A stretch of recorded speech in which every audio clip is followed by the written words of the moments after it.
Ladies and gentlemen, we're extremely excited for our next interview. We're speaking, of course, with EG's new offlaner who's donning the blue jersey once again after a long absence from the North American side. Of course, I'm talking about Sam Bulba Sosale, a respectable player with a wealth of game knowledge who found himself in the midst of a rather considerable roster shakeup after Universe and Arteezy's departure from the squad. But he's here with us now, looking forward to a big opportunity with the new squad, with Manila looming, as well as the international coming up. Sam, can you hear us okay? Yeah, I can hear you fine. Excellent. Sam, how are you doing this afternoon? I'm doing quite well. Just a normal Dota day. Just playing Dota. Having some tilty moments in my pubs. Besides that, what tilts you in your pubs? Because I know I've got my list of pet peeves. just people don't listen. It's like the biggest thing. Like I'll tell my carry player like, they're gonna gank you. Don't go to that lane, and then he runs to that lane and he dies like 10 seconds after I say it. that is probably the most tilty. Do you find that when you tell people that you're Bulba, that there are people out there who actually say, "Oh, this is the guy who's reached AK MMR. He's the starting offlaner for EG." Do you find that ever sways anybody's opinion? I mean, I just let the MMR do the speaking, man. You and the rest of your boy. Is anybody? If they don't listen to me, it's whatever. It's -5. Is anybody on the team not at 8K MMR now? No, I think it's only like me and Sumil hit it before. Mm-hmm. But yeah, Peter, and I think it's really hard for supports. Like if you want to practice your supports to get like 8K playing support, I don't think anyone's really done that before. It's like impossible, I think. If I've learned anything from being a support, it's that you can only babysit people so much before they get themselves killed anyways. Yeah. I mean, AUI, he hit 7K, but AK train is like some emotionally roller coaster.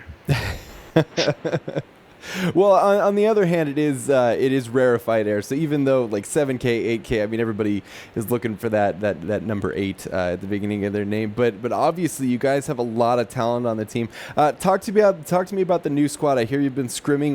What's the feeling in the EG camp right now ahead of some big tournaments? Well, there's the patch, so we don't know what's going on with when the new patch is gonna come out, and we still have quite a while for the first tournament. I think like 3 weeks or so. So that's like still quite a bit of time. The scrims are just like to get a feel for things. Like they've been going well, obviously. Like this team is very good. Everyone's really good on the team. So, and it's been really fun too. Like, especially because I've known these guys like for a long time. Like I've known Fear for a really long time. He's been a good friend of mine for a long time as well. He's kind of been like one of my best friends in Dota. I knew Peter for like the past 3 years, and then also like Ti. Like I was coaching EG, and Sumil obviously is like I'm good friends with him and his brother. Like I've known them for quite a bit. So, and AUI has kind of been like my boy as well for the past year. So. So it sounds like the chemistry, at least the groundwork for the chemistry, is there for things to sort of come together after the departure of Universe and Arteezy. Talk to me a little bit about the expectations on the team. I mean, we know that the forums and the pundits, the armchair quarterbacks, if you will, in the Dota world will write their own story about EG's future. But what do you guys expect out of this team ahead of TI6? I mean, the biggest thing is just obviously try our hardest. Like everyone's motivated. It's like important. Just do your best. Like I don't really know what to expect, honestly. It's still like we're still a very new team. Like this is like a totally different team. Like everyone's playstyle kind of changed, stuff like that. So it's been like it's hard to really know what will happen. But I'm pretty confident in the team.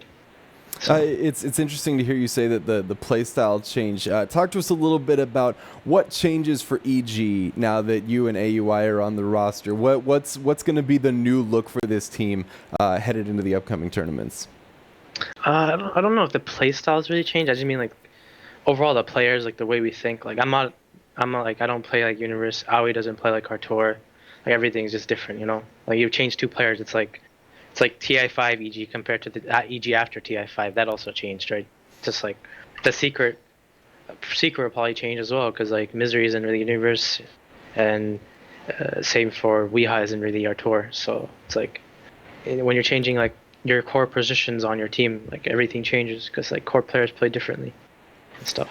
You talk about playing a little bit differently. I know that you're stepping into a role that's maybe not an enviable position for a lot of players, having to replace a player who's been long beloved by a club and long recognized for his skill. Talk to me a little bit about what you're doing to handle those expectations, and also what you bring to the game that maybe people have overlooked as they make their appraisal of this new EG squad.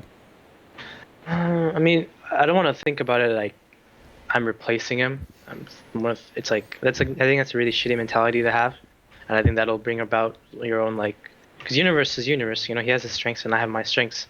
I'm not gonna go in there and say I want to play like him. You know, that's stupid. So I think it's like if I think about it that way, it's like dumb. So like I'm just saying this is a brand new team entirely. Like everything is different on the team. So like I'm not really replacing. It's like one player doesn't really make a team. It's like a team is made up of five players that meld well together.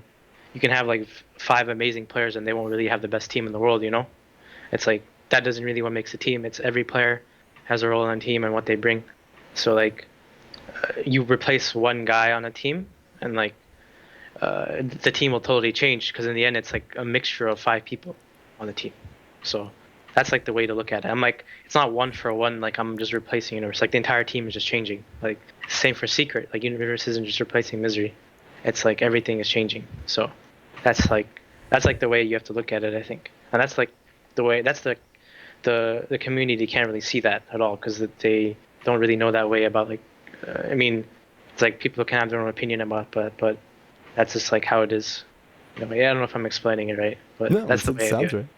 Yeah. Yeah, absolutely. I mean, one thing that a lot of people, one way a lot of people approach esports is with the mindset of conventional sports, which is, for example, if a wide receiver, gets 1,000 yards in a season and has an average, catch rate of X percentage, then you could sort of decide that they'll slot well into a certain system. But do you think that esports is such a mental game that chemistry plays a bigger part than raw stats and technical skill?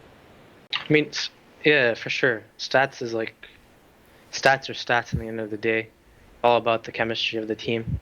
Like obviously you need like some good players and some smart players and stuff like that, but in the end it's like how they all mesh together. So like it's just some teams have that and some teams don't. Does Like does the new EG have it? I mean hopefully. I'd like to think so. Like I don't want to like curse myself, you know, and say This is your chance so. to say whatever you. I mean, if the chemistry is there, man, I tell you what, there's a lot of us wearing out here wearing blue jerseys that would love to hear some good news.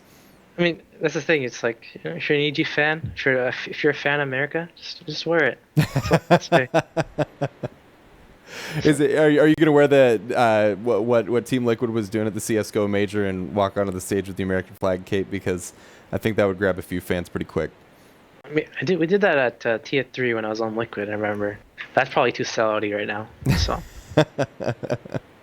Well, you're obviously going to be on some big stages, and I know one of the things that people were concerned about with the previous iteration of EG is that when they did get on those big stages, when they got into those important matches, they came up just short. Can you talk to us a little bit about what's different from this squad that will allow it to succeed, where the last one obviously wasn't able to get over the hump? just think.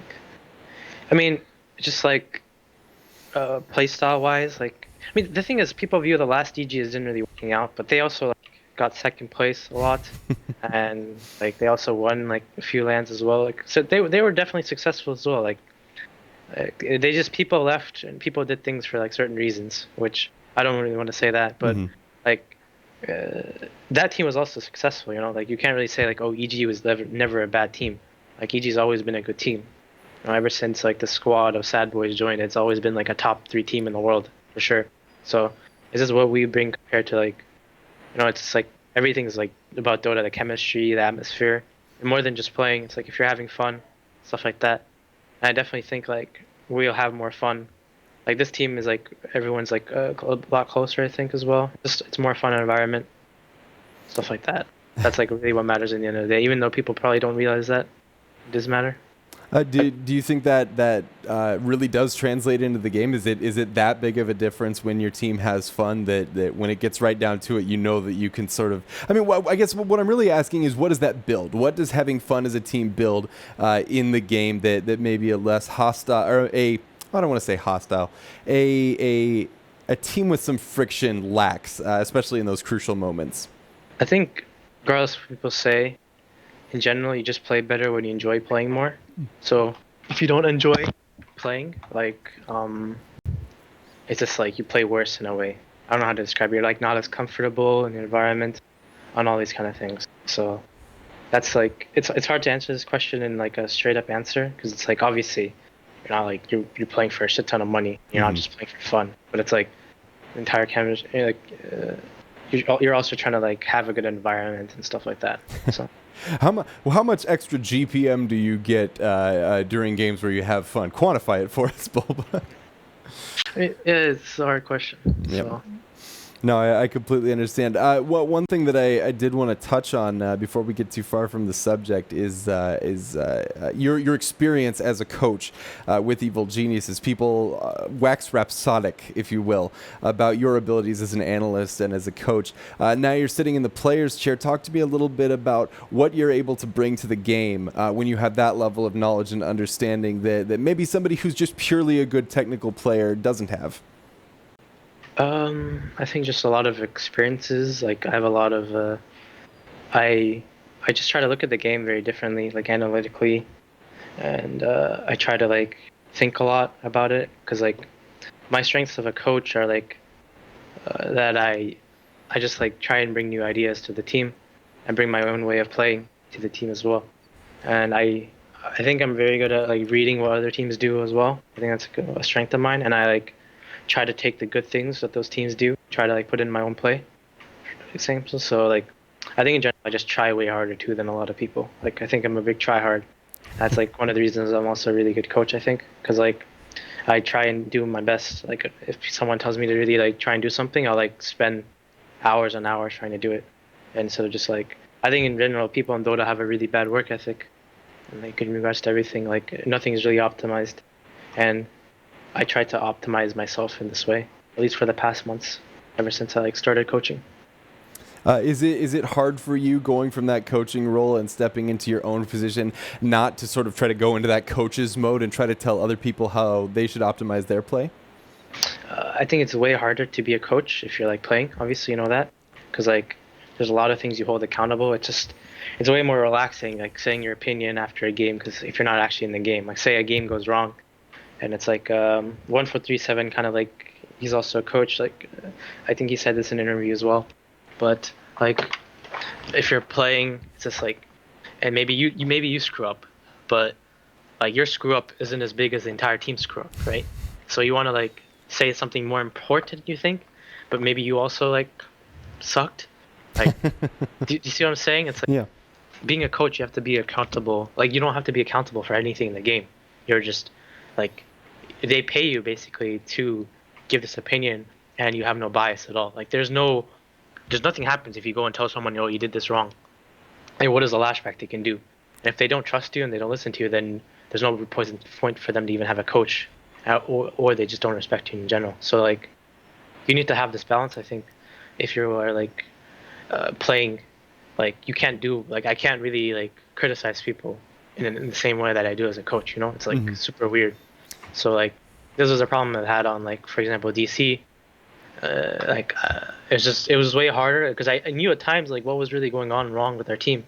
It was just so much harder to say it as a player than as a coach. Like because obviously I can analyze teams and I can realize like what they do wrong and what they do right. Like I'm not stupid in that way. Like I can look at our replays and see like I can spend hours seeing like, oh, this is wrong, this is wrong, this is wrong. But it's really hard to say that in a way where like you don't sound like an asshole Well, as a player. especially when Yeah. you're partially responsible for that Yeah, loss, I'm sure. maybe we had a game, maybe I sucked ass or some shit and we lost, and then I see a bigger problem, and then I go say that, and then someone will get defensive, and there's like it's so much harder to be um like constructive with that kind of criticism. Well, that makes sense. Yeah, I mean, it's the difference between being somebody's peer and being somebody's mentor or superior, I I mean, suppose. this is like universal for everything, right? Like Hmm. jobs, everything. Like that's why people kind of pay. That's why like these CEOs for companies have advisors and stuff. That, like they don't ask their like fellow workers to like advise them as well. You know, Hmm. this is one of the reasons I was think having a coach on the team is like always good. So it's like never bad, you know, Hmm. for a Dota team. Yeah, and I know that there are a lot of people out there salivating. You talked about your ability to look at the game analytically and sort of bring new ideas to the table. You just joined a team, newsflash, with a guy who's known for bringing new ideas to the table. There's a lot of people salivating at that. People saying that Bulba PPD could make a sick drafting combo. Are we going to see just crazy new pocket strats? When do we get to see that mid? God, I don't even know. Centaur War Runner come out. Hopefully never, but yeah. Yeah. I mean, I've worked with Peter before. I'm good friends with him. Hmm. He's easy to talk to as well. He listens to your ideas, and he's someone that like takes in everything you say. So that's like one of the things about him that I like a lot as a captain. Hmm. So, and obviously I have some like very crazy ideas sometimes. So it's like good to also have a filter. I think on DC sometimes I had a problem where there was no real filter for me in AUI, for example. You know, like we had some clowny suggestions sometimes. Well, give us the clowniest. Let me think. Let me think. I mean, I was like obsessed with some hero at some point, but it was really bad. But I just had some obsession with the hero. Hmm. What was it? I try to like make Elder Titan work at some point, and even though it was like a shit hero, I was just like, you know, let me try and make this work. And I had the idea, and no one really said it was bad or anything. So I tried it. We lost a match with it, and then here I realized after that hero was shit. But no one was there to really say, you know, yeah, this hero's shit. I'm not picking it. Yeah, ever since they nerfed Natural Order, I don't think that Elder Titan has been the same. Because there was one point when he wasn't first pick worthy, but he was certainly a contested pick in a number of drafts. It was probably like 3 or 4 patches ago. Yeah. Rest in peace, Elder Titan. Talk to me a little bit. A lot of people are curious because when AUI joined the squad, a lot of people were convinced that it should have been Fear in the carry position. Obviously, the armchair pundits have a lot of opinions, as you're quickly realizing. Take off your peer cap or your EG jersey and you put on your coach's cap for a second. What does AUI bring to the table as a carry that EG fans should be excited about? AUI is like AUI is probably like the best carry I've ever played with. I think he's like he's just really smart. Honestly, like he's one of the smartest players I've ever played with too. He's just a really good carry. Like it's like he's played the role. Essentially, he's always been kind of a carry player. Mm-hmm. Like his strength is playing this like farm heavy hero. So it's kind of what he plays in pubs too. He enjoys it. I can see as well when he plays carry, he just enjoys the game a lot more. Like you know, I don't think he really enjoyed playing a support. And even though like I wanted him to play carry on DC in December actually, but November actually I think, and he was like kind of hesitant because it's like when you're new to something and you're doing fine with it. Like he won a TI playing support. Like why do you just want to suddenly play carry? You know? Mm-hmm. But like I kind of wanted him to play carry in November after he lost Frankfurt Major, and I wanted to like yeah, I just thought he would be a really good carry player, and I wanted to bring in like, I think at the time like Theban, I wanted 1437 for sure, because I thought he was the best captain outside of PPD and Puppy, and like in the West at least I thought. So I wanted him, and he obviously wanted to play with us as well, and at that time I kind of wanted like Theban was like Theban also wanted AUI to play carry as well. So, but AUI was very hesitant on it. Like he was kind of like he just didn't really feel like playing it at the time. But um, obviously, like okay, whatever AUI, you don't have to play carry. And then suddenly, like a month ago or 2 months ago, we got resolution on Digital Chaos, and AUI wanted to like. Then I suggested I think AUI should play carry again. I just think like it just felt in my head like this guy would be a beast carry player. Like, why does he not want to play carry, you know? Uh-huh. And then I think it's like one of those things that like you hate something, you know, like you're kind of against it, and you just get a taste of it. It's like, you know, it's like I don't know how to describe it. Something like in the world, like something where Like maybe like some heroin. guy, oh, someone like yeah, some shit like that. Honestly, heroin. Yeah, so you're like, maybe I don't want to try heroin. Okay, let me get a sip. Let me get a sip, or let me get a. A sip Let me of inject myself. I don't heroin. know. I don't know how. Oh yeah, shut up. Shut up. Shut up. Ladies and gentlemen, Bulba, dedicated heroin user. Also, kids don't use heroin. Neither Evil Geniuses nor the Daily Esports officially condone the use of heroin. Yeah. So AOI does not use heroin, but I'm saying I'm comparing it. It's just you taste it once, you just can't stop. Yeah. So that was like it's a story of AOI kick. And so now he's more open to the position because I watched a few of his games recently with Digital Chaos, and he looked honestly like he fit the position like a glove. It seems like there was a natural fit there. It's He's interesting always to been a me. great player. Mm-hmm. That was his first role as a player on Toss as well. So it's apparent that it's always the role he enjoyed the most. And then after TI3, I think he switched to support. Mm-hmm. But I think he still after that he still kind of hesitated playing support as well. Like he was like, I don't want to play support back then after TI3, but he got this opportunity to play with Envy and Kaipi at the time, Mm-hmm. and it was like really dumb not to take it because like Envy had a lot of respect at the time, like maybe not amongst the community, maybe the because the community is like, oh, Envy's a retard, Envy's a dumbass, Mm-hmm. blah blah blah. And Envy's one of the smartest players ever, so like they just like he just wanted to play with Envy, so he went to play support. Now he's playing carry again. And it's the role he enjoys the most. So he's happy playing it. That's really all that matters. Yeah. All I'm hearing from that is that people like to say a lot of really shitty things to you guys. It's life, man. Do you ever wish it wasn't? Well, because it's kind of fun in the end as well. Then in that case you are Then a stronger man than I. Then the world will be boring. We can whine and complain, but then if there's nothing to whine and complain about, what's the point of living? That is certainly one perspective on it, sir. That is certainly one perspective on it. Well, give us a little bit of a teaser. What should we expect from Evil Geniuses over the coming months? Should fans be hesitant with their expectations, or should people start making their TI6 champion T-shirts right now? I can't curse it, man. I'll just be hopeful, like happy. I don't really know what to say. In the end, this is like a good opportunity for Aoi and I, and it was like I don't know the story of leaving DC if you want to like go over that or something. But those guys were really good. And the organization was amazing as well. Like they're probably like the three best people I've ever worked with, I think, in esports. Suns fan, Sajidine, and Thomas Hancock, my boy. Tom is like 100 TB. He's like the CEO, Mm-hmm. and he's like a big Dota fan. And honestly, it was like every day they would watch our scrims every day. Like they cared so much about us, and it was so hard to leave them as well. Cause like what is it? Like we were like losing for like months and stuff. Like, but they were still like holding strong. They're still supportive. So that was like super hard for me to leave them, especially because I had grown very very close with them as well. Like I was very good friends with all three of them. So and AOI was as well. Like we're actually just kind of like a family. Like everyone was just very close to each other on that organization, and the players as well. Like we had some roster changes, like things weren't working out, and then we brought in Resolution from Resolution from Empire. Like he'd always kind of wanted to play on an NA team, and we'd also brought in Saksa. He was like the AK. Like he's like kind of like who does he remind me? He's kind of like like kind of like a crit. Like, he's just a very good player overall. Like he's just very enjoyable to play with as well.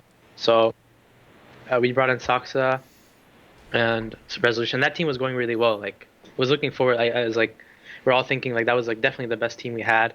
We had a lot of potential, and then suddenly this offer came out of nowhere, and it was like we actually, it was like it's dumb not to take it. Play with PD, Fear, and Sumel. So it's just like a good opportunity for us. It was like, so that's all it is in the end. It's like a good opportunity, and it's like my friends as well. Like everyone on this team's like friendly to each other. So that's what matters. Yes. Well, the shout outs to the guys at Digital Chaos who fortunately came through things, with their own roster, obviously. Great to see Suns fan Sajidin and so many other people in the organization pouring their heart into yet another strong North American team, especially as the region develops. Bulba, that's about it for us. Do you have any shout outs, anything that you want to say to the fans who are inevitably going to watch this stream and look to you for great things in the future as you don the blue jersey once again? Not really any shout outs. So shout out to obviously my team, its sponsors, and also special shout out to Tom, and thanks for everything. And special shout out to my boy Biryu. That is it. That's perfect. All right. Well, Bulba, thank you so much for coming on the show, man. I know everybody's really excited to see you play and see what this new roster is capable of. We hope to have you on the show again soon to talk about how things are working out with the new roster. Yeah, thank you. Yeah, no problem. Well, ladies and gentlemen, that's going to do it for us. Enormous thanks to Bulba for coming on the show and talking to us with the future for Evil Geniuses. So uncertain, but a certainly exciting time for all the teams that have been engaged in a roster swap over the past couple months, I guess you could say. The Great Western Schism is alive and well, and damn it, is Dota interesting right now. If you like the show, go ahead and hit that follow button down below, or if you're feeling particularly generous, go ahead and hit that $4.99 subscribe button so you can get access to the .fire and .fan emotes. We're all about showing off the chaos within the esports scene. I like to spam it whenever team fights go wrong, and frankly I wish I could spam it when my pub games go wrong, which has been happening a lot lately. If you want to catch the VOD, or if you want to share it with your friends, go ahead and check us out over on youtube.com/daily.esports. Check out our Twitter @esports, and if you want more of our esports coverage from across the world of esports, check us out on facebook.com/daily.esports. That's going to do it for us tonight on True Sight. Thank you so much for joining us. We'll see you next week. And for God's sake, play some damn Dota.